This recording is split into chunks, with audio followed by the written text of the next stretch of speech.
परीक्षित को भगवान श्री रामचंद्र की कथा का श्रवण करा रहे हैं।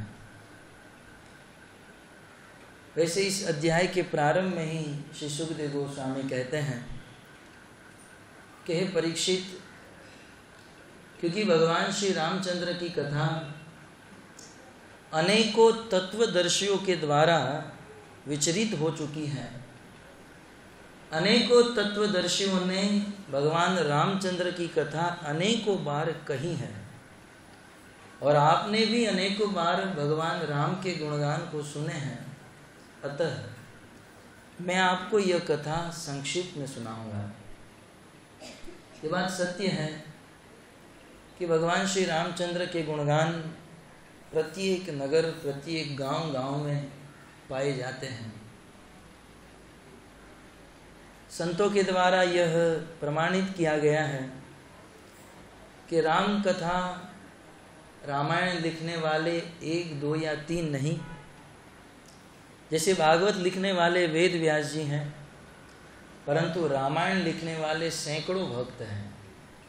कहते हैं रामायण शतकोटि अपारा। रामायण जो है 100 करोड़, शतकोटि 100 करोड़ लोगों ने मिलकर रामायण लिखी है अलग अलग। परंतु यहाँ पर सुखदेव गोस्वामी कहते हैं तत्वदर्शी भी, परंतु उनमें कुछ लोगों ने रामायण में तत्वों का वर्णन किया है और वह तत्वदर्शी भी का अर्थ होता है वाल्मीकि आदि ऋषि मुनि। वाल्मीकि आदि ऋषि मुनियों ने भगवान राम के चरित्र के विषय में विस्तृत से वर्णन किया है। अतः परीक्षित, मैं बड़े संक्षिप्त में इस कथा को श्रवण कराऊंगा, आप ध्यान से सुनिए। भागवत का यह 9वां स्कंद ईशानु कथा के अंतर्गत है और इस स्कंद में, इस अध्याय में सूर्य वंश के राजा महाराजाओं की कथा चल रही है। आप सब जानते हो कि भगवान श्री रामचंद्र का जन्म सूर्य वंश में हुआ और कृष्ण का जन्म सोम वंश में हुआ। वैसे तो ब्रह्मा जी से अनेक वंश प्रकट हुए, परंतु उन अनेक वंशों में सोम वंश और सूर्य वंश ये दोनों प्रचलित है, फेमस है, क्योंकि यह 2 वंश में साक्षात भगवान प्रकट हुए हैं। अतः इस सूर्य वंश में राजा खटवांग के परंपरा में भगवान श्री रामचंद्र का अवतार किस प्रकार से हुआ, ये सुखदेव गोस्वामी ने श्रवण कराया। परंतु भगवान श्री रामचंद्र की कथा श्रवण करने से पहले श्रुति फल में आचार्यगण कहते हैं कि सकल सुमंगलदायक रघुनायक गुणगान। रघुनायक भगवान श्री रामचंद्र के गुण कैसे हैं? कहते हैं सकल सुमंगलदायक। भगवान श्री रामचंद्र की कथा और भगवान श्री रामचंद्र के गुण को सुनने से सकल सभी प्रकार के सुमंगल हमारे जीवन में प्राप्त हो जाते हैं। वैसे हमारे जीवन में देखा जाए तो अमंगल ही अमंगल है, परंतु भगवत कथा सुनने से जीवन में सुमंगल हो जाता है, मंगल ही मंगल। और इतना ही नहीं, सादर सुन ही ते तरही भव। यदि कोई आदर के साथ भगवान की कथा को सुनता है, आदर के साथ का अर्थ होता है कि भगवान के ऊपर पूर्ण श्रद्धा रखकर, इसी के साथ साथ जिस ग्रंथ से भगवान की कथा कही जा रही हो उस ग्रंथ पर पूर्ण श्रद्धा रखकर, और इसी के साथ साथ इस कथा को बोलने वाले वक्ता के ऊपर पूर्ण श्रद्धा रखकर, आदर रखकर, कहते हैं सादर सुन ही, आदर के साथ, पूर्ण आदर बुद्धि के साथ यदि कोई व्यक्ति भगवान राम की कथा को सुनता है तो कहते हैं सिंधु बिना जल जात। वे व्यक्ति इस भवसागर को बिना किसी नौका के इस भवसागर को पार कर जाता है जो भगवान श्री रामचंद्र की कथा को आदर के साथ सुनता है। तो मन में प्रश्न हो सकता है कि बिना किसी नौका के भवसागर को पार कर जाता है? बोले हाँ, ये नौका जो है सागर को पार करने के लिए साधन के समान है। भगवान श्री रामचंद्र की कथा को सुनना ये इतना बड़ा साधन है कि यदि कोई भगवत कथा सुनता रहे तो अन्य किसी साधन की आवश्यकता नहीं है। भगवान की कथा रूपी कोई नौका में बैठ गया तो उसे और कोई नौका की आवश्यकता नहीं। अतः भगवत कथा सुनना ये पूर्ण भक्ति है। चैतन्य महाप्रभु चैतन्य चरितामृत में कहते हैं, भक्ति के 5 महासाधन बताते हुए बोलिए, 5 महासाधन अपने आप में पूर्ण है। यदि कोई मात्र भगवान की कथा श्रवण करे तो मात्र कथा श्रवण करने से भगवत धाम को प्राप्त कर सकता है। और चैतन्य महाप्रभु ने यहाँ तक कह दिया, और इस 5 साधनों में से कोई एक साधन कर ले, और एक साधन संक्षिप्त बहुत थोड़ी सी मात्रा में, अल्प मात्रा में कर ले, बहुत थोड़ी मात्रा में भी इस एक साधन का संग करने से व्यक्ति इस भवसागर को पार कर जाता है। अतः भगवत कथा सुनने की बहुत बड़ी महिमा है, और उसमें भी भगवान श्री रामचंद्र के चरित्र जो हमारे मन को, हमारे हृदय को आनंद देने वाले हैं। भगवान श्री रामचंद्र की स्तुति में आचार्यगण कहते हैं, इति वदति तुलसीदास शंकर शेष मुनि मन रंजनम। बड़े बड़े मुनि जो संसार के वस्तु से उपराम हो चुके हैं, जो बड़े बड़े साधु संत महात्मा मुनि हैं, जिसके हृदय में पूर्ण वैराग्य उदित हो चुका है, इस संसार की बड़े से बड़ी स्त्री, बहुत सुंदर स्त्री हो, बहुत सुंदर फिल्म हो, इस संसार की कितनी भी सुंदर वस्तु उसे लुभाती नहीं है।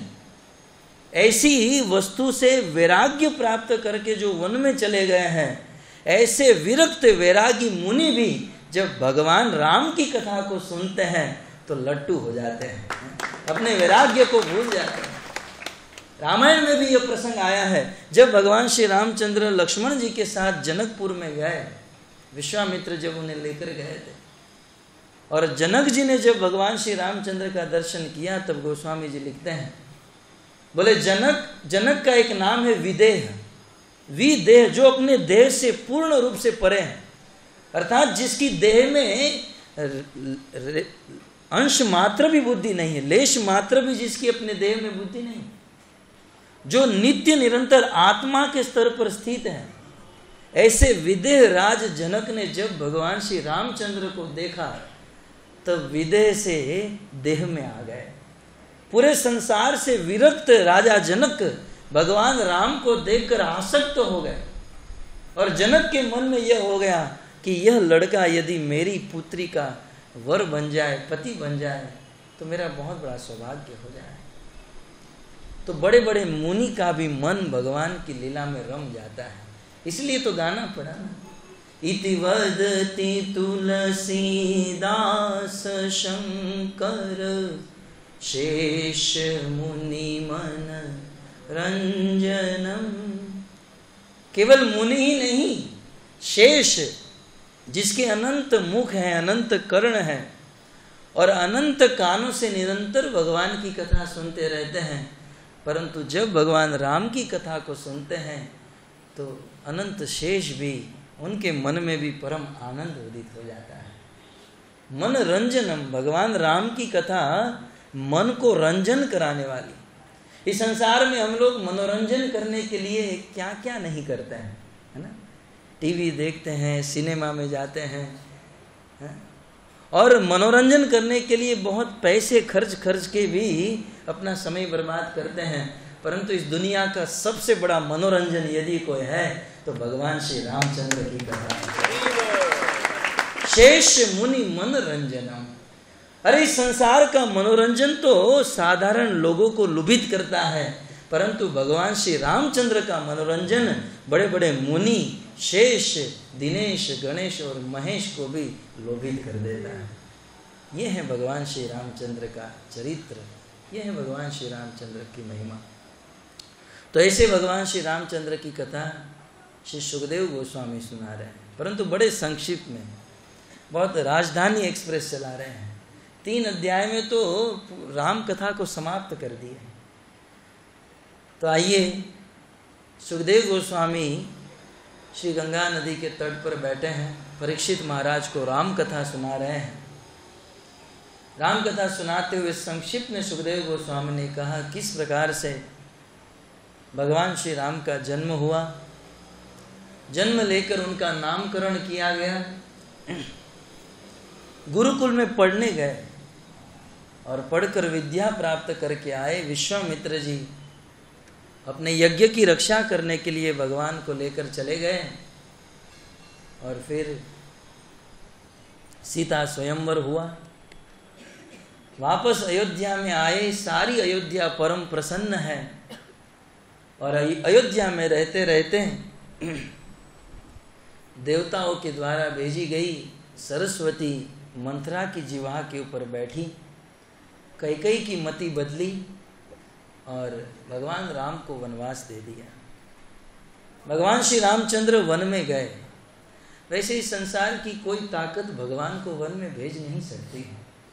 ये तो भगवान की अपनी इच्छा थी मैं वन में जाऊं, नहीं तो कौन भगवान को वन में भेज सकता है। हमारे भगवान को वन बहुत प्रिय है।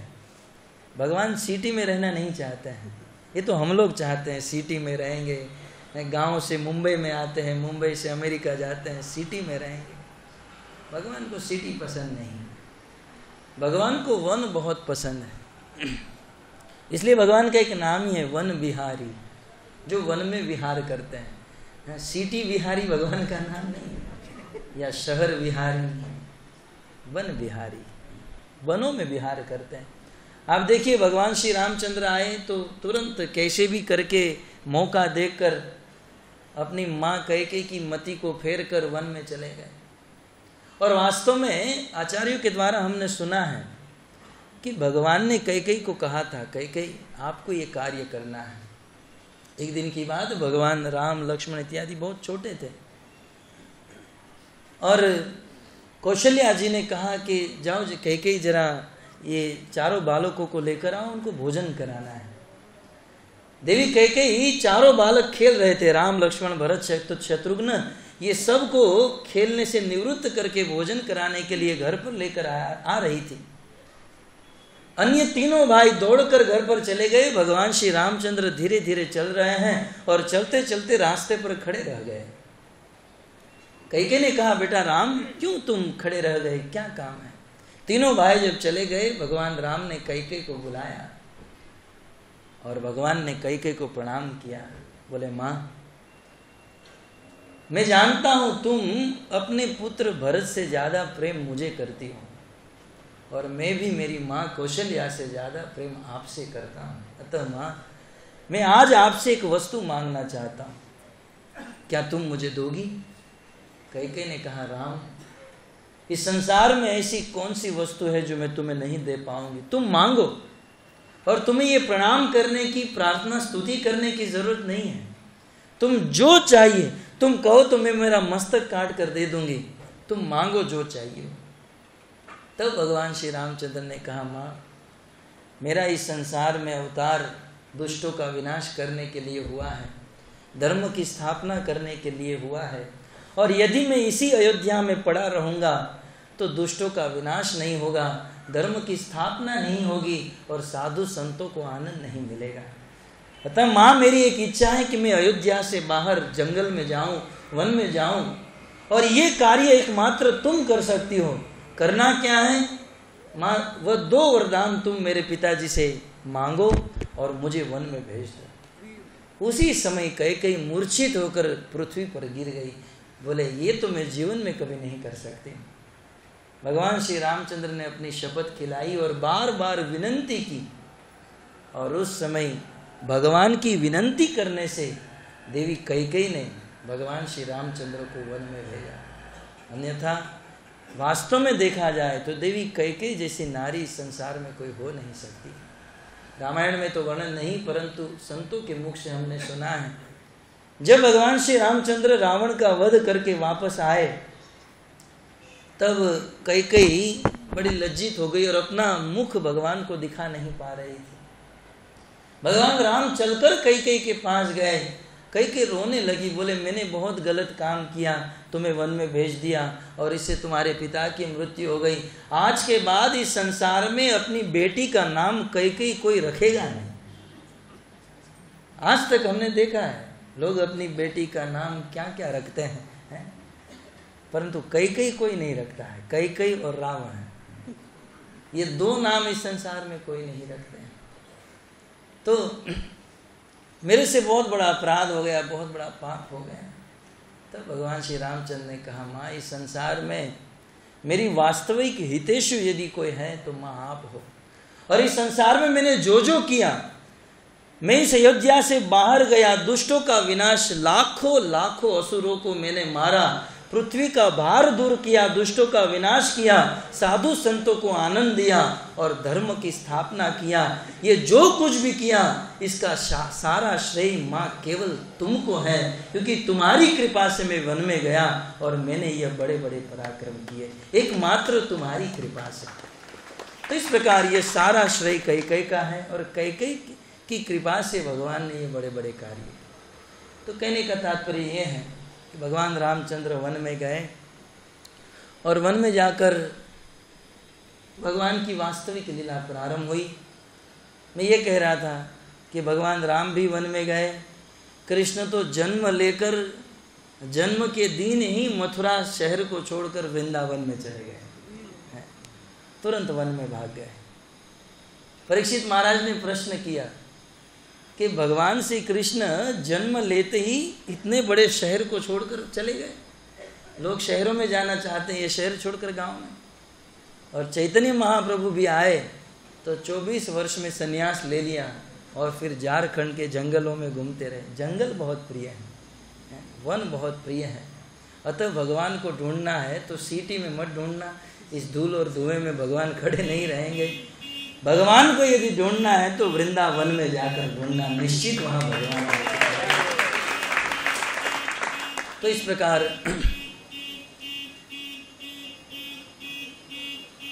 हरे कृष्णा कृष्णा कृष्णा हरे हरे हरे राम।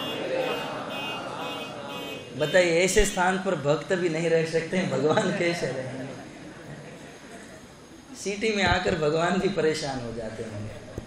कुछ लोगों ने पूछा, प्रभु जी गांव में बहुत चुड़ैल और भूत ये सब बहुत होता है।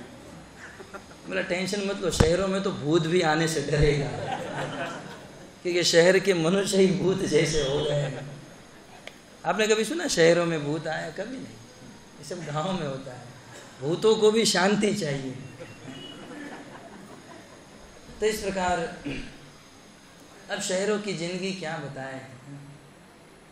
मीरा रोड में रहने वाले या बोरीवली में रहने वाले किस प्रकार से ट्रेन में चढ़ते हैं। वास्तव में मनुष्य की बुद्धि कहाँ चली गई, ये भ्रमित हो जाते हैं। कहाँ मनुष्य ने अपनी बुद्धि रख दी? भगवान जब बुद्धि बांट रहे थे तब ये मानव कहाँ गया था?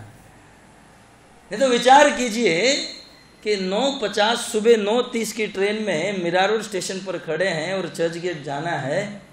आप किसी रास्ते पर गली पर घूमने वाले कुत्ते को साथ में लेकर प्लेटफॉर्म पर चढ़िए, पहले तो वो कुत्ता प्लेटफॉर्म पर जाएगा ही नहीं, और फिर भी जबरदस्ती उसे घसीट कर लेकर जाइए और ट्रेन आएगी और कुत्ते को बोलिए चढ़ जाओ, वो कभी नहीं चढ़ेगा। लेकिन आज का मनुष्य तुरंत चढ़ जाएगा। अब बताइए, मनुष्य बुद्धिमान है या पशु बुद्धिमान है? तो इस प्रकार, खैर हम तो भगवान रामचंद्र की कथा कर रहे हैं। भगवान श्री रामचंद्र को वन बहुत पसंद है। अपनी इच्छा से वन में गए और वन में जाकर अनेकों उन्होंने लीला की। उनमें से एक लीला, रावण देवी सीता का हरण करके चला गया। भगवान श्री रामचंद्र उस सीता को ढूंढते ढूंढते बहुत रो रहे थे, दर दर भटक रहे थे। वृक्ष को पूछते थे, डालियों को पूछते थे, पत्थर को पूछते थे, पक्षियों को पूछते थे, मेरी सीता कहाँ है, सीता कहाँ है।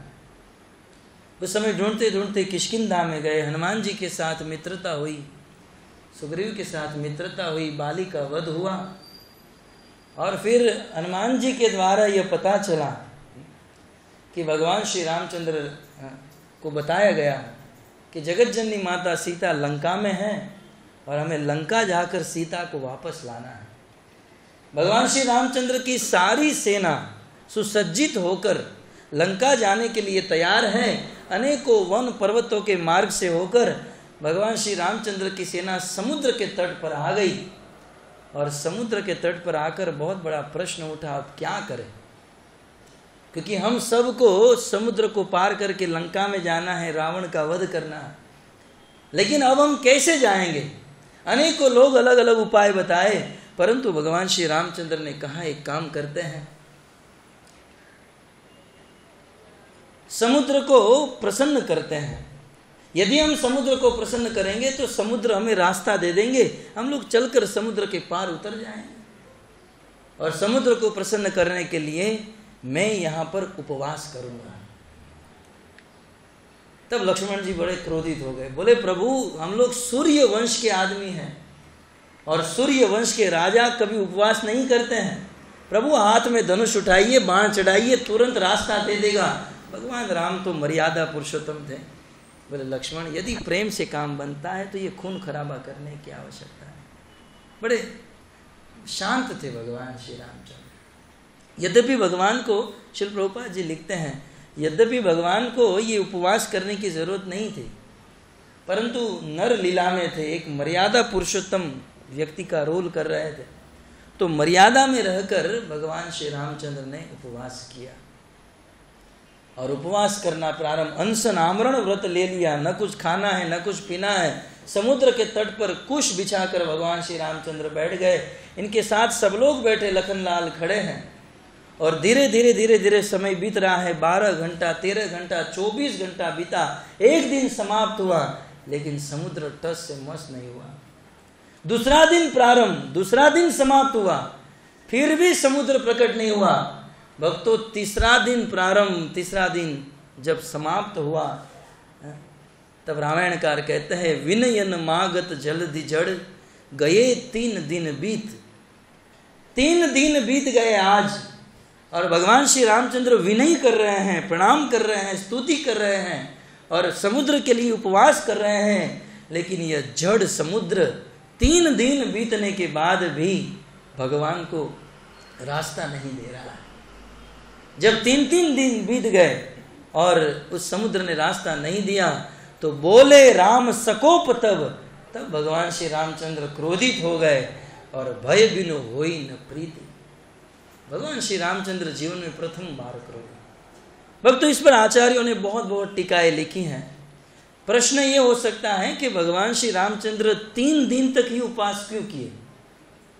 एक दिन उपवास करते और क्रोधित हो जाते, या 2 दिन उपवास करके क्रोधित हो जाते, 3 दिन ही क्यों? इसी को कहते हैं भगवान की कथा को तत्व से समझना। हमने तो सुन लिया 3 दिन उपवास किए, क्रोधित हो गए, 3 ही दिन क्यों? क्योंकि शास्त्र में लिखा है कि हम जब भी कोई तीर्थ में जाते हैं तो उस तीर्थ में कम से कम हमें 3 दिन रहना चाहिए, तब उस तीर्थ का पूर्ण फल, पूर्ण लाभ प्राप्त होता है। तीर्थ में 3 दिन रहना चाहिए। और इस बात को पद्म पुराण में भगवान श्री रामचंद्र भरत जी से भी कहते हैं कि भरत,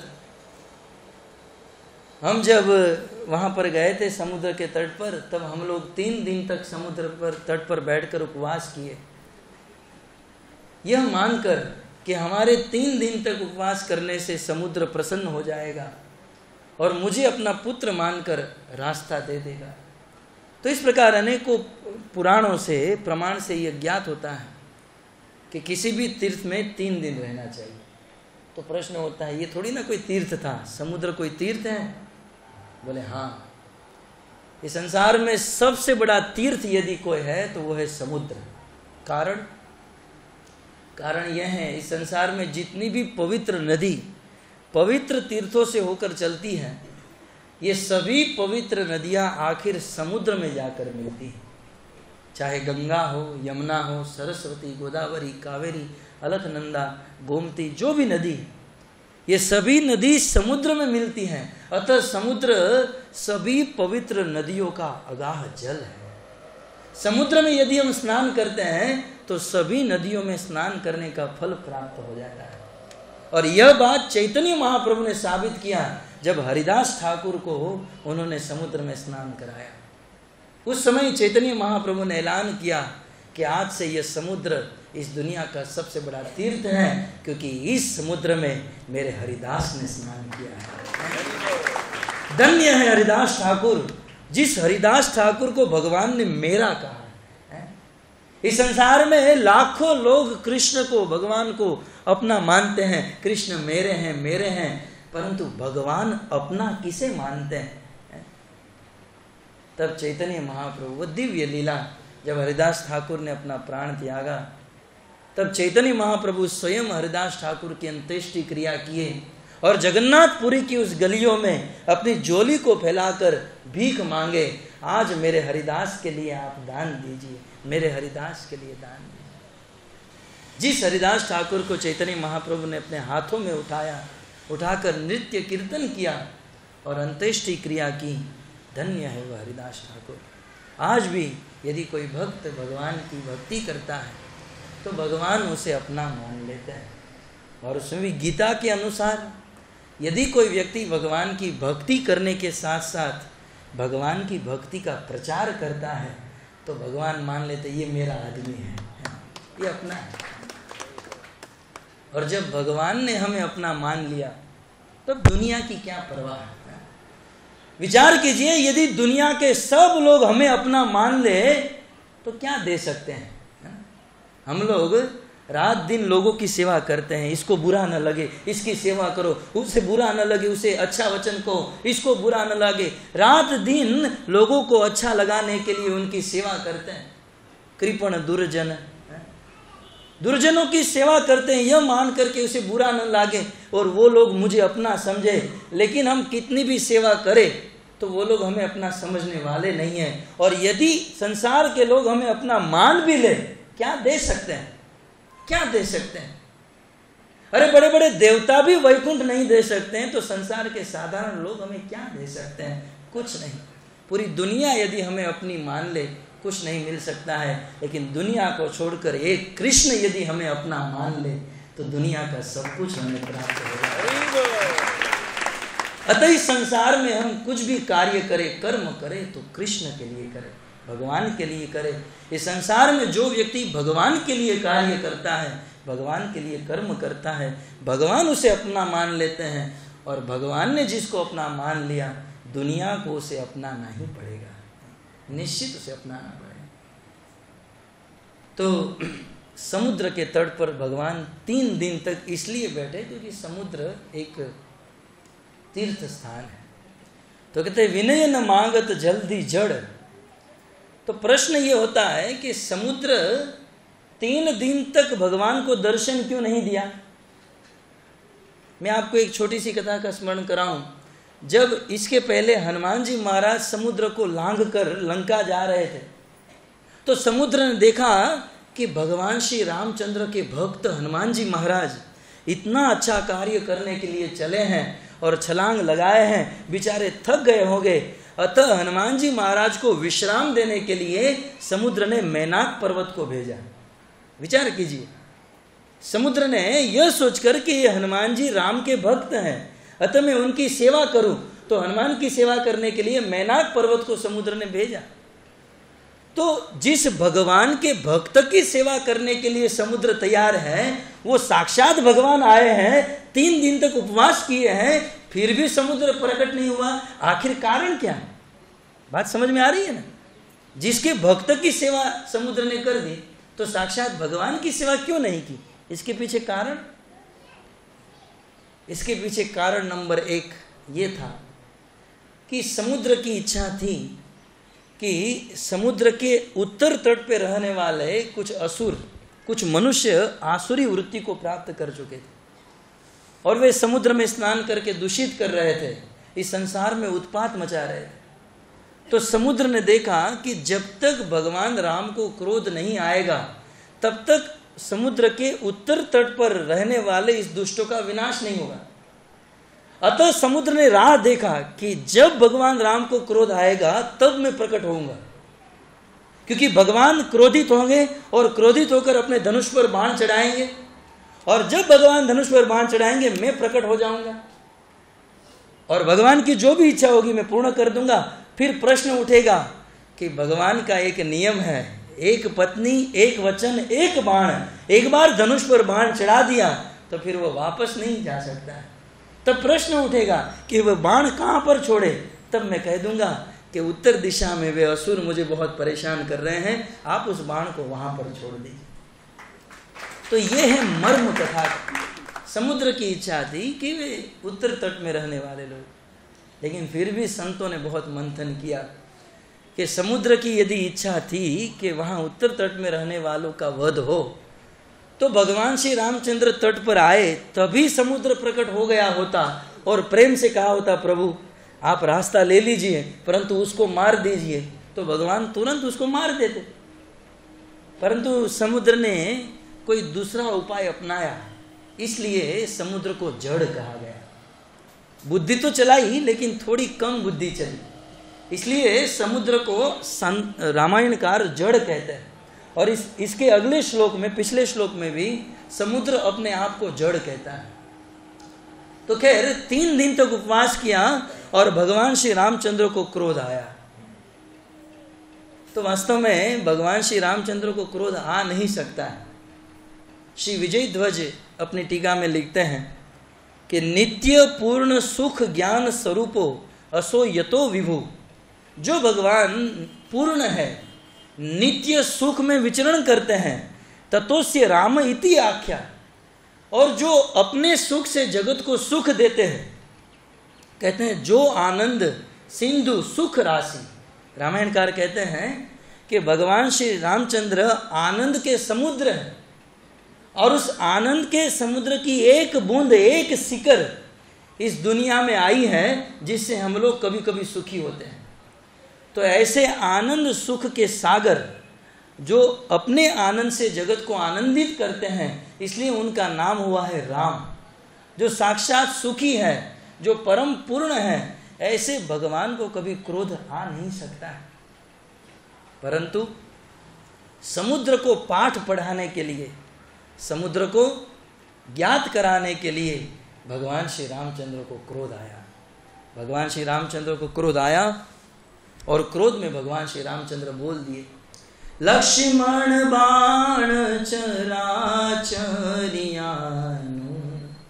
सो शोबारे बिसीख कृसान। लक्ष्मण जाओ। 3 दिन तक उपवास हुआ, समुद्र ने रास्ता नहीं दिया। राम क्रोधित और बुलाया लखन। लक्ष्मण जी दौड़ कर आए, बोले जाओ और सर्पों के समान मेरे बाण और धनुष लेकर आओ। लक्ष्मण ने कहा, प्रभु ये तो मैं पहले दिन बोल रहा था, आपने खाली फोकट 3 दिन निकाल दिए, मैं तो पहले ही कह रहा था। भगवान श्री रामचंद्र आज पूर्ण क्रोधित। 60 सन विनय कुटिल सन प्रीति सहज कृपन सन सुंदर नीति। लखन, मैंने मन में सोचा था कि ये समुद्र मान जाएगा, मैंने सोचा था कि इनकी स्तुति करने से, उपवास करने से समझ जाएगा, परंतु इस संसार में किसी सठ के सामने आप कितना भी विनय करो, किसी सठ के सामने कितनी भी स्तुति करो, वह कभी समझ नहीं सकता है। भगवान श्री रामचंद्र ने बहुत सुंदर एक उपदेश दिया कि संसार में कुछ वस्तु ऐसी होती हैं, जब तक उसको मारा न जाए, पीटा न जाए, तब तक वो ठीक से चलती नहीं है। आगे चलकर समुद्र ने ही इस बात को कहा, ढोल गवार शूद्र पशु नारी यह सब ताड़न के अधिकारी। पूरी व्याख्या करने से तो गड़बड़ी हो जाएगी लेकिन संक्षिप्त में इतना ही सुनिए कि संसार में कुछ वस्तु ऐसी होती हैं, जब तक उसको मारा न जाए, पीटा न जाए, जब तक उसके ऊपर ताड़न न किया जाए, क्रोध न किया जाए, तब तक वह ठीक से चलता नहीं है। और उसमें से पहला है ढोल। ढोल मृदंग पड़ा है और आप उसे प्रेम करो तो मृदंग बजेगा नहीं। मृदंग को और ढोल को अच्छे से बजाना है तो पीटना पड़ेगा, तब जाकर वह ठीक से बजेगा। तो आगे बहुत कुछ कहा है लेकिन मैं नहीं कहूंगा लेकिन कुछ वस्तु ऐसी होती हैं जो बिना क्रोध के समझते नहीं। भगवान गिनाते 60 सन विनय। 60 के सामने विनती करोगे वो कभी नहीं मानेंगे, और कुटिल सन प्रीति, और जिसका हृदय कुटिल है, मैला है, गंदा है, उसके साथ कितना भी प्रेम करो वो कभी तुम्हारे सामने झुकेगा नहीं। सठ सन विनय कुटिल सन प्रीति। इस संसार में प्रेम उससे करना चाहिए जिसके हृदय में कुटिलता ना हो, जिसका हृदय कुटिल है। कुटिल माने संतगण दृष्टांत देते हैं, कुटिल माने राजा भर्तहरि की पत्नी पिंगला। बताइए, राजा भर्तृहरि चक्रवर्ती सम्राट राजा थे, अपनी पत्नी से कितना प्रेम करते थे, उसके प्रेम की सीमा थी। एक बार एक किसी ऋषि मुनि ने राजा भर्तहरि को अमर फल दिया। बोले, राजन, ये मेरे पास अमर फल है, इस अमर फल को खा लो, तुम अमर हो जाओगे। तो राजा भर्तहरि ने अमर फल ले लिया, परंतु सोचा कि मेरे शरीर से ज्यादा प्रेम मेरी पत्नी पिंगला को करता हूं। राजा भर्तहरि अपनी पत्नी पिंगला के पास गए और वो अमर फल दे दिया। बोले, तुम ये अमर फल खा लो, क्योंकि मैं तुमसे बहुत प्रेम करता हूं। कुटिल सन प्रीति, प्रीति तो की लेकिन कुटिल के साथ की राजा ने। पिंगला का हृदय इतना कुटिल था कि पिंगला राजा को नहीं किसी और से प्रेम करती थी। राजा की पत्नी थी, राज रजवाड़े राज रानी थी, परंतु किसी घोड़े की रखवाली करने वाले शूद्र के साथ प्रेम करती। चलो, अब तक प्रेम ठीक था, उसके साथ करती थी, लेकिन राजा ने जब अमर फल दिया और राजा का जब इतना समर्पण देखा, तब तो उसका प्रेम राजा के प्रति होना चाहिए। लेकिन इतना कुटिल हृदय था इस पिंगला का, उस अमर फल को तो ले लिया, लेकिन रातों रात वो उस शूद्र घोड़े की रखवाली करने वाले के पास गई और कहा, मेरे पति ने, राजा ने मुझे अमर फल दिया है, मैं मेरे पति राजा से करोड़ों गुना प्रेम तुमसे करते हुए, ये अमर फल तुम खा लो। कुटिल सन प्रीति। अब पिंगला ये नहीं जानती थी कि मैं जिससे प्रेम करता हूं वो मेरे से भी ज्यादा कुटिल है। ये कुटिलों की परंपरा है। तो उस घोड़े की रखवाली करने वाले शूद्र ने अमर फल ले लिया और लेकर पिंगला चली गई, लेकिन वो घोड़े की रखवाली करने वाला पिंगला से प्रेम नहीं करता था, वह किसी वेश्या से प्रेम कर रहा था। वो उसी रात को वेश्या के पास गया और वेश्या को कहने लगा, मैं तुमसे बहुत प्रेम करता हूं, और वेश्या को अमर फल दे दिया, वेश्या से प्रेम। अब ये घोड़ा वाला नहीं जानता था कि मेरे से ज्यादा कुटिल वो वेश्या है। वेश्या ने अमर फल तो ले लिया, लेकिन सोचा कि ये अमर फल खाकर मैं क्या करूंगी, यदि ये अमर फल मैं राजा को बेच दूंगी तो मुझे बहुत पैसे मिलेंगे। दूसरे दिन वो वेश्या अमर फल को लेकर राजा भर्तहरि के पास आई और राजा भर्तहरि को 2-3 लाख में वो फल बेच दिया, राजा ने ले लिया। लेकिन राजा सोचने लगा, ये फल तो मैंने मेरी पत्नी को दिया है। और सारा इन्वेस्टिगेशन जब राजा ने किया तब पता चला, अरे रे, मेरे से ज्यादा प्रेम इस दुनिया में मैं मेरी पत्नी से करता था, लेकिन वो इस प्रकार किसी और से। राजा को तुरंत वैराग्य आया, अपने राज रजवाड़े पत्नी सबको छोड़कर चले गए वन में। कहने का तात्पर्य है, कुटिल के साथ आप कितना भी प्रेम करो, आपको उससे प्रेम कभी प्राप्त नहीं हो सकता है। तो सठ सन विनय, भगवान ने यह नीति बताई। लखन बहुत क्रोध में भगवान थे और क्रोध में बताए, सठ सन विनय कुटिल सन प्रीति, सहज कृपण सन सुंदर नीति। और जो कृपण है, कृपण माने कंजूस, जो कंजूस है उसके सामने कितनी भी सुंदर नीति की बात करो, कंजूस के सामने आप कितनी भी सुंदर नीति की बात करो कि आप भगवान को 1 रुपया दोगे आपको 1000 मिलेगा, लेकिन ये 4 आना भी नहीं देगा, कितनी भी सुंदर। तो सठ सन विनय कुटिल सन प्रीति, सहज कृपण सन सुंदर नीति, ममता रत सद ज्ञान कहानी। और कि जो व्यक्ति मोह माया और ममता में फंसा है, ऐसे व्यक्ति को तुम कितना भी समझाओ, जो मोह में फंसा है वो कभी भी नहीं समझेगा। मोह और माया में फंसे रहने वाला व्यक्ति कभी भी किसी भी बात को समझ नहीं सकता है। दृष्टांत के तौर पर धृतराष्ट्र, आपने सुना भगवत गीता का उपदेश कृष्ण ने अर्जुन को दिया और वही घर पे बैठे बैठे संजय ने धृतराष्ट्र को दिया।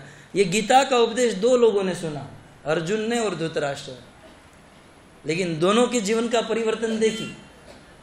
युद्ध के पहले अर्जुन को मोह था, कृष्ण ने अर्जुन को 45 मिनट तक भगवत गीता का ज्ञान दिया और गीता का ज्ञान देकर कृष्ण ने कहा, अर्जुन अब क्या कैसा लग रहा है? तब अर्जुन ने कहा, नष्ट मोह स्मृति लब्धवा, हे कृष्ण मैं तो मोह में फंसा हुआ था, लेकिन आपके मुख से गीता का ज्ञान सुनकर मेरा सारा मोह चला गया। अब बताइए मुझे किस किस को मारना है, मैं युद्ध करने के लिए तैयार। और यही गीता का ज्ञान एज इट इज, थोड़ा भी 19-20 नहीं, as it is live telecast Sanjay ने धृतराष्ट्र को दिया और धृतराष्ट्र ने सारा गीता का ज्ञान सुना और सुनने के बाद संजय को कहना नहीं पड़ा। धृतराष्ट्र ने ही कहा, अपने पुत्र के मोह में इतना अंधा था धृतराष्ट्र, कहा संजय तुमने गीता तो सुनाई, लेकिन अब बताओ आगे क्या हुआ? संजय ने कहा, महाराज तुम्हारा एक पुत्र 100 कौरवों में से एक मर गया। अरे रे बहुत दुख की बात है, ठीक है बताओ आगे क्या हुआ? महाराज अब 18वें दिन बताया, महाराज आपके 100 पुत्र में से 99 मर गए, अभी भी आपके हाथ में, आप युद्ध को रुकाओ। अरे रे मेरे हृदय में बहुत दुख है, मेरे 99 पुत्र मर गए। संजय बताओ आगे क्या हुआ? अरे मूर्ख आगे क्या हुआ क्या? अब गीता सुनी है, उपदेश ग्रहण करो और जाओ जल्दी उस युद्ध को रुकाओ। परंतु जो लोग अपने पुत्र के, पत्नी के, परिजन के मोह में मोहित है, उसे कितना भी समझाया जाए। गोस्वामी जी कहते हैं, मूर्ख हृदय न चेत, जो गुरु मिले विरंची समान।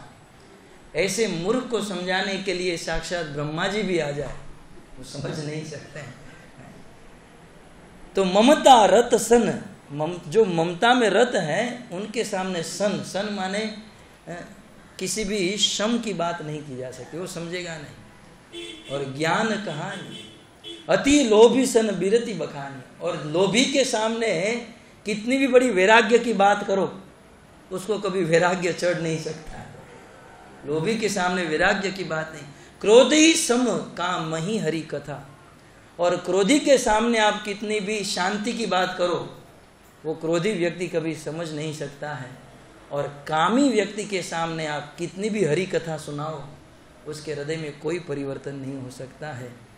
असर बीज भये फल जाता, जैसे उदाहरण के साथ कहते हैं कि ये सठ, ये क्रोधी, ये कामी, ये लोग वैसे ही नहीं मानते हैं जैसे किसी बीज को आप कंक्रीट की भूमि में डाल दो तो वो कभी नहीं फलता है, वैसे सठ को आप कितना भी मनाओ वो कभी नहीं मानता है।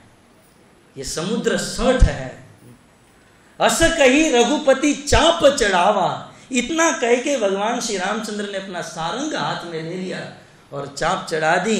यह मन लक्ष्मण के मन भावा, और जैसे ही भगवान ने अपने धनुष पर बाण चढ़ाया, लक्ष्मण बहुत सुखी हुए। कहते हैं यह मत लक्ष्मण के मन भावा। जब भगवान ने धनुष पर बाण चढ़ाया, लक्ष्मण जी नाचने लगे, वाह प्रभु वाह, ये काम पहले ही कर देना था। लक्ष्मण जी बहुत आनंदित हुए। बोले लक्ष्मण को आनंद होने का भाव, क्या लक्ष्मण ये खून खराबा में ही मानते हैं? किसी को मारने पीटने में लक्ष्मण को आनंद आता है? बोले ऐसा नहीं है।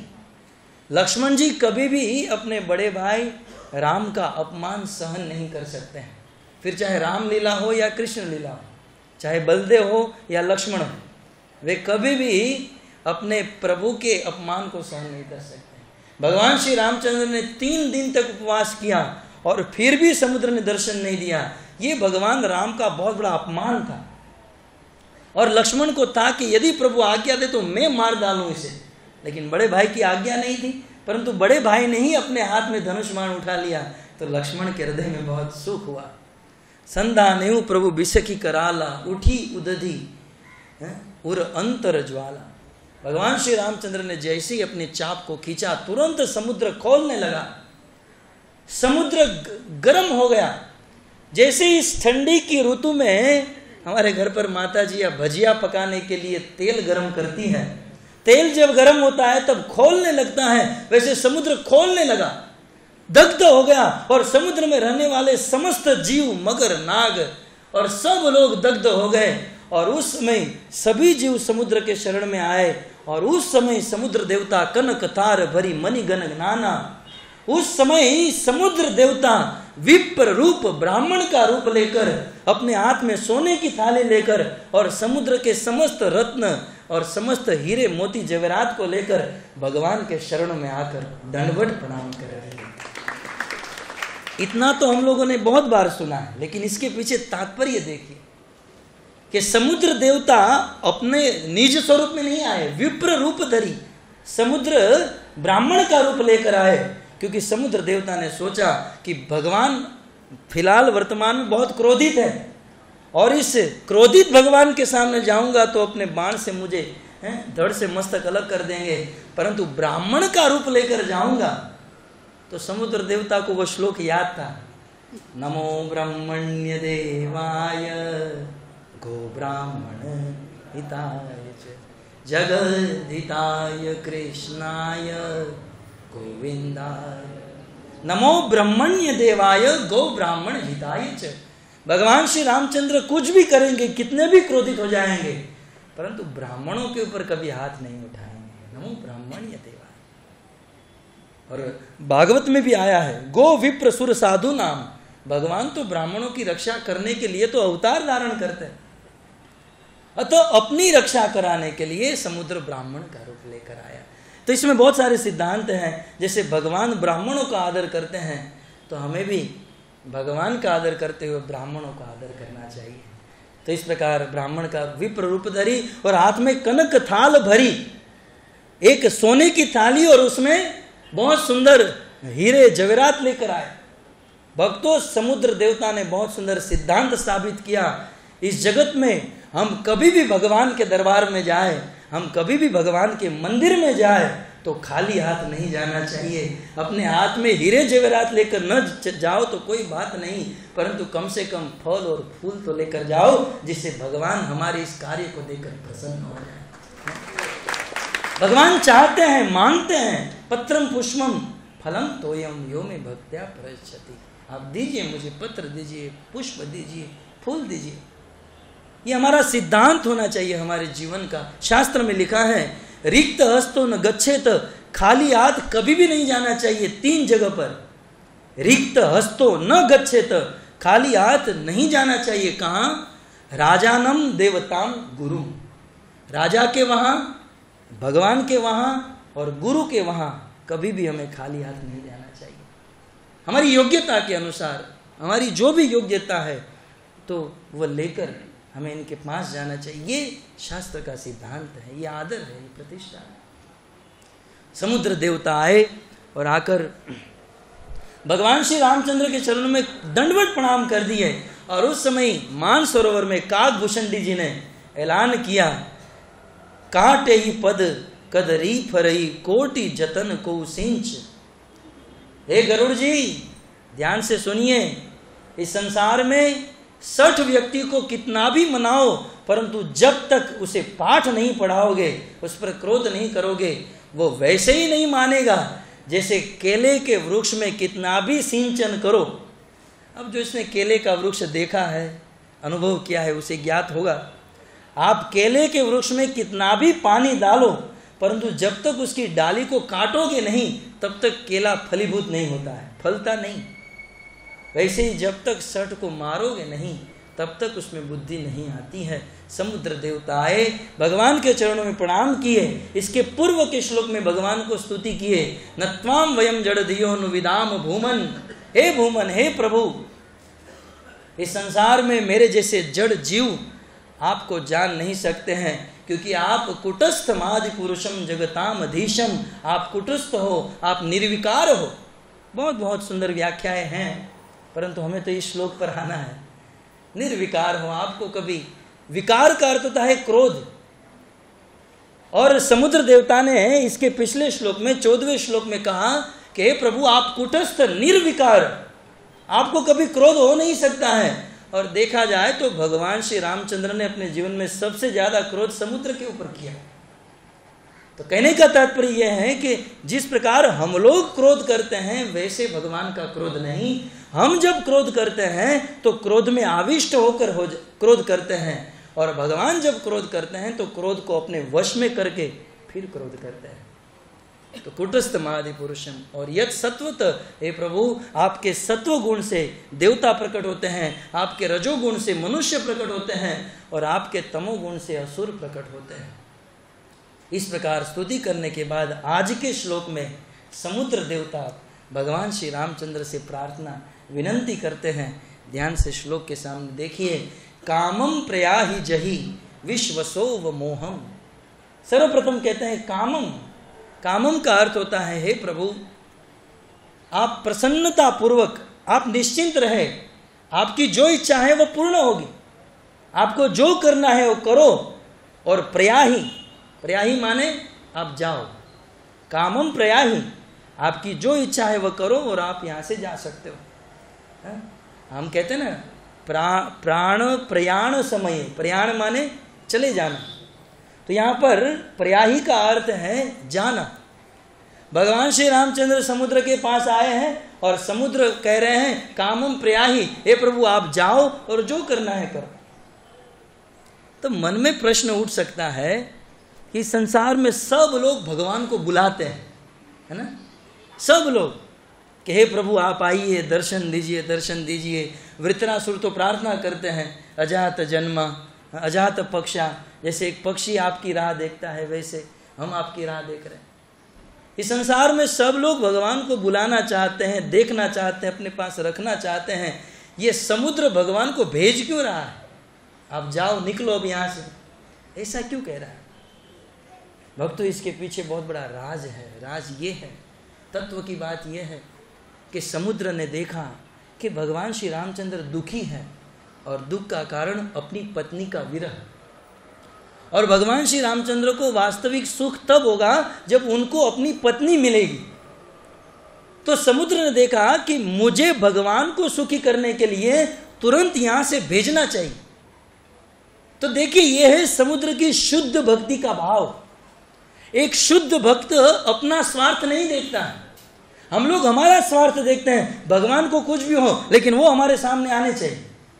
कई बार लोग सोचते हैं कि भगवान अब तक हमें दर्शन नहीं दिए, क्या भगवान हमें इस थर्ड क्लास जैसी जगह में बुलाएंगे? ऐसे थर्ड क्लास के देह में हम पुकारेंगे? हम लोग भगवान को हमारी तरह चलाना चाहते हैं, ये शुद्ध भक्ति नहीं। भगवान की तरह हमें चलना, ये शुद्ध भक्ति है। चैतन्य महाप्रभु शिक्षाष्टकम अंतिम श्लोक महाभाव में स्थित, आश्लिष्य वा पादरताम पिनष्टुमाम, हे कृष्ण गाढ़ आलिंगन देकर मुझे प्रसन्न करना हो या मुझे छोड़कर मुझे मरमाहित करना हो, आपको जो करना है करो। आपको जिसमें सुख मिलता है, मुझे छोड़ देने में आपको सुख मिलता है तो मुझे छोड़ दो, और मुझे आलिंगन देने में आपको सुख मिलता है तो आलिंगन दो। यथा तथा आपको जो करना है करो, परंतु मैं तो आपका ही बना रहूंगा, मैं आपको कभी नहीं छोड़ूंगा। इस भाव से भगवान की भक्ति होनी चाहिए। हे प्रभु आपको दर्शन नहीं देने में आनंद है तो मुझे दर्शन मत दो, आपको मुझे दुखी करने में आनंद मिल रहा है तो मुझे दुखी करो, यथा तथा। तो ये है समुद्र का भाव। हमारा भाव भी ऐसा होना चाहिए कि हे प्रभु आपको जो अच्छा लगे, तत्सुख सुखित्व का भाव होना चाहिए कि कृष्ण के सुख में हम सुखी हैं, भगवान के सुख में सुखी। तो इस प्रकार कामम प्रयाह, एकादशी छोड़ने का समय हो चुका है, पारण का समय, और श्लोक 10-20 को है ना, ठीक है, तो 5 मिनट में जल्दी जल्दी व्याख्या कर देते हैं। तो कामम प्रयाही, प्रयाही आप जाइए। तो भगवान को जाने का कह रहे हैं, तो इसका अर्थ कुछ लोगों को लग सकता है कि भगवान आए हैं और उसको भगा रहे हैं। ऐसा नहीं है। भगवान को जाने कह रहे हैं तो इसके पीछे शुद्ध भक्ति का भाव है। आगे कहते हैं कामम प्रयाही जही, जही का अर्थ होता है वध कर डालो, मार डालो। प्रभु आप जाओ और जाकर मारो, किसको? विश्व वसो अवमोहम। विश्व वसो जो है वो रावण के पिता का नाम है। लगभग इसमें 80% लोगों को नहीं पता होगा। विश्व वसो रावण के पिता का नाम है। तो यहां पर रावण को क्या कहा गया? विश्व वसो अवमोहम। अवमोहम का अर्थ होता है मलमूत्र। प्रभुपाद जी का परपोट आपने सुना ना? ये रावण रावण नहीं, अपने पिता विश्ववसु का मलमूत्र है, बहुत बेकार है। और अवमोहम का अर्थ होता है बुरा मलमूत्र। प्रभुपाद जी ने इसका अर्थ किया है बुरा मलमूत्र, क्योंकि कुछ लोग सोच सकते हैं विश्ववसु तो बहुत बड़े संत थे, बहुत बड़े भगवान के भक्त थे, भगवान के भक्त के मलमूत्र माने बेकार मलमूत्र था। श्रील प्रभुपाद जी परपोट में लिखते हैं कि इस संसार में पुत्र का अर्थ होता है जो अपने पिता को पू नामक नरक से तार दे। कृष्ण की शुद्ध भक्ति करके वे स्वयं अपना उद्धार करे और अपने माता पिता का उद्धार करे, उसे पुत्र कहा जाता है। पू माने पू नरक और त्र माने त्राण करना, पिता को तारे पितृ को तारे, उसे पुत्र कहते हैं। लेकिन कुछ पुत्र अपना उद्धार की बात तो दूर रही, अपने पितरों को तारने की बात तो दूर रही, अपनी पूरी पीढ़ी को नरक में भेज देते हैं। ऐसे पुत्र पुत्र नहीं माने जाते हैं। भागवत में अनेक स्थानों पर इस बात का जिक्र हुआ है। जहाँ ययाति महाराज का प्रसंग है, वहाँ पर इस बात को कहा गया है, उत्तमस् चिंतितम कुर्यात्। अपने पिता के मन की इच्छा जानकर उसे पूर्ण करे, उसे उत्तम पुत्र कहा जाता है। परोपकारी तो मध्यम है, पिता आदेश दे और कोई कार्य करे तो वो मध्यम कोटि का पुत्र है। पिता बार बार आदेश दे और फिर भी वो कार्य न करे, तब वो पुत्र पुत्र नहीं, वो अपने पिता का मलमूत्र है। प्रभुपाद जी कहते हैं कि पुत्र और मूत्र दोनों एक स्थान से प्रकट होते हैं। अतः पुत्र को चाहिए कृष्ण की शुद्ध भक्ति करे और अपने पितृ का उद्धार करे, और यदि यह नहीं करते हैं तो वे बहुत निगर्हित माने जाते हैं। रावण के विषय में देखा जाए तो रावण का जन्म किस कुल में हुआ?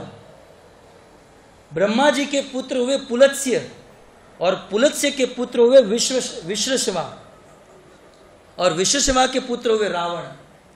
परंतु भक्तों, और रावण के भाई का नाम है कुबेर, ये कुबेर जी का भाई, विश्रशवा का पुत्र। परंतु प्रॉब्लम ये थी कि विश्रशवा की पत्नी जो थी वह दैत्यराज सुमालया की पुत्री थी। रावण के पिता ब्राह्मण थे और रावण की माता जो थी वह असुर थी। इसलिए मैंने आज इंग्लिश में पढ़ा कि रावण ब्राह्मण भी था और असुर भी था, 50-50 था, ऐसे लिखा था। रावण इज 50% ब्राह्मणा, रावण 50% असुरा। तो ये 50-50 था। लेकिन कुल, जब किसी व्यक्ति के कुल की बात आती है तो उसके पिता का कुल देखा जाता है ना। तो रावण जिस कुल में था बड़ा पवित्र कुल था, ब्राह्मणों का कुल, पुलत्स्य ऋषि का कुल था। लेकिन भक्तों, ये सत्य बात है कि किसी भी बालक का कुल पिता का होता है, लेकिन संस्कार माता का लगता है ना। पिता मात्र नाम देता है, पिता क्या देता है और माता क्या देती है? पिता मात्र नाम देता है और पिता मात्र कुल देता है, बाकी बालक को संस्कार देना ये माता का काम है। माता असुर वंश की थी, अतः असुर जैसा हुआ है। और यही बात राजा अंग के जीवन में भी आती है। राजा अंग भगवान हरि अंशांश जन्म न, परम पवित्र राजा, परंतु इसकी पत्नी मृत्यु की पुत्री थी। अतः इसका जो पुत्र हुआ वेण, वो अपनी माँ के संस्कार के ऊपर गया और भयंकर अत्याचारी पापी हुआ और ब्राह्मणों के श्राप से उसे मारा गया। तो खैर कुल बहुत पवित्र था, लेकिन ऐसे पवित्र कुल में भी ऐसा रावण जैसा दुष्ट प्रकट हुआ।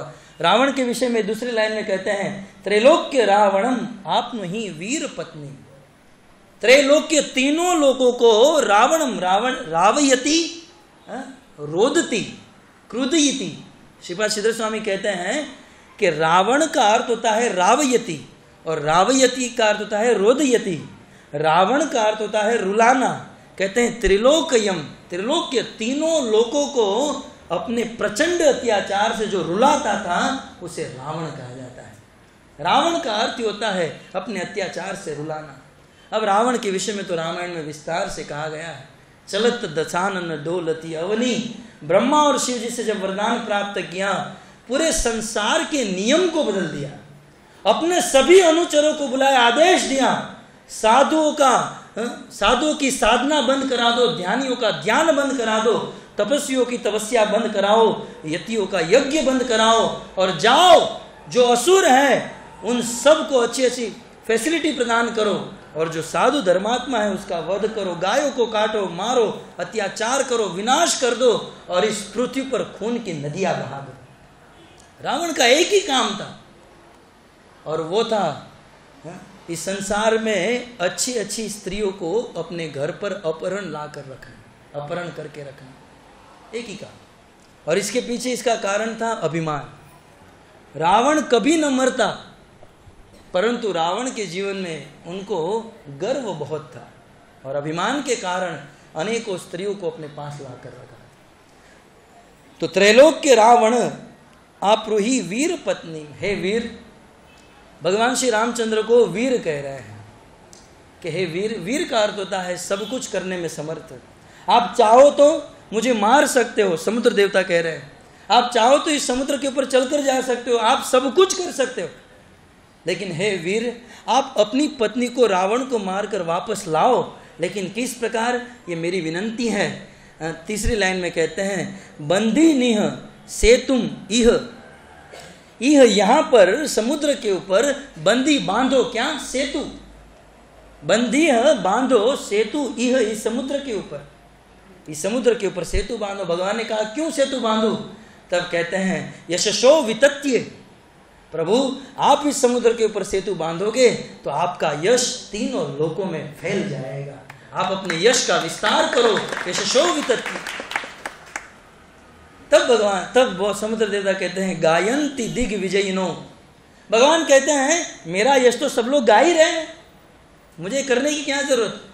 तब अंत में कहते हैं कि आपका यश जो गरीब लोग हैं वो लोग गाते हैं, लेकिन दिग्विजय बड़े बड़े राजा महाराजा आपका यश नहीं गाते हैं। परंतु जब आप समुद्र के ऊपर सेतु बनाओगे तब गायंती दिग्विजयिनो, बड़े बड़े राजा भी आपके यश को गाएंगे, क्योंकि आपका यह सेतु अद्वितीय होगा। इस संसार की कोई भी ताकत आपके जैसे सेतु का निर्माण नहीं कर पाएगी। तो इस प्रकार आप समुद्र के ऊपर सेतु बनाइए, यामुपेत्य भूपा, और बड़े बड़े राजाओं का भी उद्धार कर दीजिए।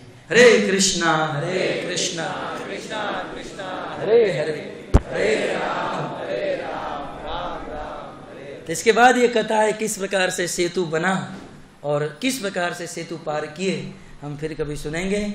अभी मात्र प्रसाद लेने के लिए आपके पास 5 मिनट है, 10-15 हो चुकी हैं। तो सभी भक्तों से निवेदन है, आप सब लोग जल्दी जल्दी मुझे आशीर्वाद दे दीजिए और प्रसाद लेने जाइए। हरे कृष्ण। ग्रंथराज श्रीमद् भागवतम की जय।